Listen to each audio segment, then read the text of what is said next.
पत्नीच्या निधनानंतर रवींद्र काही दिवस पूर्णपणे खचून गेले होते, पण हळूहळू त्यांनी स्वतःला सावरायला सुरुवात केली. कारण घरात 4 मुलं होती आणि त्यांच्यासाठी उभं राहणं गरजेचं होतं. एके दिवशी रवींद्र गायकवाड यांच्या लक्षात आलं की शिल्पा गायकवाड यांच्या नावावर सोलापुरातील भारतीय स्टेट बँकेत खाते आहे. कदाचित त्या खात्यात काही पैसे असतील आणि त्यातून काही दिवस घर चालवता येईल अशी त्यांची आशा होती. त्यामुळे रवींद्र गायकवाड यांनी त्यांच्या मित्र यशवंतला सोबत घेतलं आणि दोघेही मिळून सोलापुरातील 7 रस्ता परिसरातील भारतीय स्टेट बँकेच्या शाखेत पोहोचले. बँकेत पोहोचल्यानंतर त्यांनी शाखा अधिकारी विशाल गायकवाड यांना भेट दिली. रवींद्र यांनी त्यांना शांतपणे सांगितलं की माझ्या पत्नीचं निधन झालं आहे आणि तिच्या नावावर असलेलं खातं बंद करायचं आहे. त्यांनी शाखा अधिकाऱ्यांना विनंती केली की खात्यात जे काही पैसे असतील ते मला द्या आणि खाते बंद करून टाका. त्यांच्या आवाजात दुःख आणि असहाय्यता दोन्ही जाणवत होते. शाखा अधिकारी विशाल गायकवाड यांनी रवींद्र यांची गोष्ट शांतपणे ऐकली. त्यानंतर त्यांनी संगणकावर शिल्पा गायकवाड यांच्या खात्याचं स्टेटमेंट तपासायला सुरुवात केली. रवींद्र आणि यशवंत दोघेही समोर बसले होते. त्यांना वाटत होतं की खात्यात फार तर काही हजार रुपये कदाचित असतील. कदाचित तेवढ्याने काही दिवस घर चालेल. पण स्टेटमेंट तपासत असताना शाखा अधिकारी विशाल गायकवाड यांच्या लक्षात एक वेगळीच गोष्ट आली. त्यांनी पुन्हा एकदा तपशील काळजीपूर्वक पाहिला. शिल्पा गायकवाड यांनी खाते उघडताना एक योजना घेतलेली होती. ती म्हणजे प्रधानमंत्री जीवन विमा योजना. या योजनेनुसार दरवर्षी केवळ 436 रुपये खात्यातून भरले जातात, पण त्या बदल्यात खातेदाराचा मृत्यू झाल्यास वारसाला 2 लाख रुपयांचा विमा मिळतो.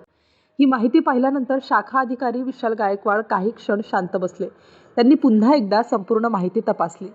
समोर बसलेले रवींद्र गायकवाड अजूनही अनभिन्न होते. त्यांना वाटत होतं की कदाचित खात्यात फारसे पैसे नाहीत. मग शाखा अधिकारी विशाल गायकवाड यांनी रवींद्र यांना हळूच विचारलं, तुमच्या पत्नीने प्रधानमंत्री जीवन विमा योजना घेतली होती हे तुम्हाला माहीत आहे का? रवींद्र गायकवाड यांनी लगेच उत्तर दिलं, नाही साहेब, मला काहीच माहिती नाही. यानंतर शाखा अधिकारी विशाल गायकवाड यांनी त्यांना सगळी माहिती सांगितली आणि मग त्यांनी एक वाक्य उच्चारलं ज्याने रवींद्र गायकवाड यांना अक्षरशः थक्क केलं. त्यांनी सांगितलं की या योजनेअंतर्गत तुमच्या कुटुंबांना 2 लाख रुपये मिळणार आहेत. हे ऐकताच रवींद्र गायकवाड काही क्षण काहीच बोलू शकले नाही. त्यांना स्वतःच्या कानांवर विश्वास बसत नव्हता. पत्नीचं खातं बंद करायला आलेले रवींद्र गायकवाड अचानक 2 लाख रुपयांच्या मदतीबद्दल ऐकत होते. त्यांच्या डोळ्यात लगेच अश्रू आले. त्यांच्या सोबत आलेला मित्र यशवंतही काही क्षण स्तब्ध झाला. कारण ज्या कुटुंबावर संकट कोसळलं होतं त्यांना अचानक एवढा मोठा आधार मिळणार होता. यानंतर शाखा अधिकारी विशाल गायकवाड यांनी रवींद्र गायकवाड यांना आवश्यक कागदपत्रांची माहिती दिली. त्यांनी सर्व कागदपत्र जमा करायला सुरुवात केली. विशाल गायकवाड यांनी स्वतः पुढाकार घेऊन प्रधानमंत्री जीवन विमा योजनेकडे सर्व कागदपत्र पाठवले आणि प्रक्रिया पूर्ण केली. काही दिवसानंतर त्या योजनेअंतर्गत 2 लाख रुपये मंजूर झाले. ही रक्कम गायकवाड कुटुंबासाठी मोठा आधार ठरली. शाखा अधिकारी विशाल गायकवाड यांनी रवींद्र गायकवाड यांच्या परिस्थितीची माहिती घेतली आणि एक महत्त्वाचा सल्ला दिला. त्यांनी सांगितलं की ही रक्कम खर्च करून टाकण्यापेक्षा मुलींच्या भविष्यासाठी ठेवली तर चांगलं होईल. रवींद्र गायकवाड यांनाही तो सल्ला मान्य केला. त्यानंतर 2 लाख रुपयांची रक्कम 3 मुलींच्या नावाने FD म्हणून जमा करण्यात आली. भविष्यात मुलींच्या शिक्षणासाठी किंवा लग्नासाठी ही रक्कम उपयोगी पडेल असा विचार करण्यात आला.